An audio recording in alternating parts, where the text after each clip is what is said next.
So let's see what the structure of a fable is. So at the beginning, we have the exposition. That is, the author introduces the setting, namely the time, the place, and definitely the characters of the fable. The exposition is followed by the conflict, and conflict traditionally is between good and evil. So the conflict had to be solved, and it is solved in the resolution. And here, traditionally, good triumphs over evil. And then we have the moral of the fable, right? This is the lesson given at the end to the reader, which they should follow. So now let's read a fable and see if we can determine the structure. This is the famous fable by Aesop, the ants and the grasshopper.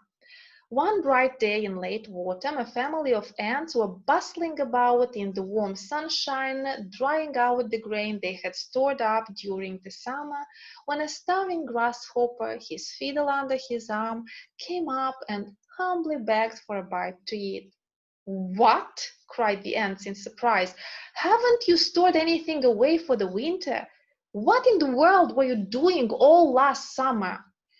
"I didn't have time to store up any food," whined the grasshopper. "I was so busy making music that before I knew it, the summer was gone." The ants shrugged their shoulders in disgust. "Making music, were you?" they cried. "Very well, now dance." And they turned their backs on the grasshopper and went on with their work. There's a time for work and a time for play. Yeah, one might feel pity for the grasshopper, but we shall bear in mind that a fable is an allegory, right? And the animals usually are the embodiments of human traits. So the animals would represent positive and negative human traits. In our case, the ants embody hardworking people, whereas the grasshopper, right, represents lazy bone, right, that is lazy people.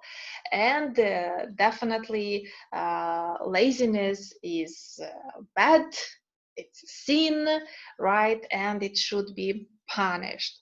Now first comes the exposition, right? The characters, the place, and the time are introduced. The exposition is followed by the conflict between good and evil. In our case, the fight between, let's say, laziness and hard work.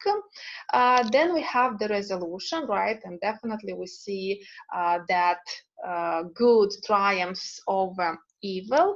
And at the end, we have the moral of the fable, right? Emphasizing the importance of good time management. So we have to develop good time management skills so that we find time for everything.